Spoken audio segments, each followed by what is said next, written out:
ఆ అమ్మాయి దానికి ముందు డీ షోస్ చాలా చేసింది, పార్ట్నర్స్తో చాలా మందితో చేసింది. వాళ్ళతో అఫైర్ లేదని ఏంటి గ్యారంటీ? అమ్మాయికి చాలా అఫైర్స్ ఉన్నాయి, ఈవెన్ కొరియోగ్రాఫర్స్తోనే చాలా మందితో ఉన్నాయి. వాళ్ళ మిసెస్ కూడా వేరే వాళ్ళ మిసెస్లు కూడా వాళ్ళకి వార్నింగ్ ఇవ్వడం జరిగింది ఆ అమ్మాయికి. అడగండి మీరు ఆ అమ్మాయిని అసలు ఇంతవరకు ఆ అమ్మాయి కంప్లైంట్ అసలు బయటికి వచ్చిందా? అమ్మాయి బయటకు వచ్చి మాట్లాడిందా? ఏమంటే విక్టిమ్ కదా, మాట్లాడదు కదా అని, నాకు అన్యాయం జరిగింది అన్నప్పుడు నువ్వు పోయి కంప్లైంట్ ఇచ్చిందానివి, ఎందుకు బయటికి రా? సాక్ష్యాలు నేను చెప్తుంది, ఆధారాలు ఉన్నాయి, వాయిస్ రికార్డ్స్ ఉన్నాయి, పెళ్లి చూపించమనండి. ఆ అమ్మాయి దానికి ముందు డీ షోస్ చాలా చేసింది, పార్ట్నర్స్తో చాలా మందితో చేసింది. వాళ్ళతో అఫైర్ లేదని ఏంటి గ్యారంటీ? అమ్మాయికి చాలా అఫైర్స్ ఉన్నాయి, ఈవెన్ కొరియోగ్రాఫర్స్తోనే చాలా మందితో ఉన్నాయి.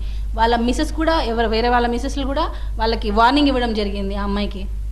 అడగండి మీరు ఆ అమ్మాయిని అసలు ఇంతవరకు ఆ అమ్మాయి కంప్లైంట్ అసలు బయటికి వచ్చిందా? అమ్మాయి బయటకు వచ్చి మాట్లాడిందా?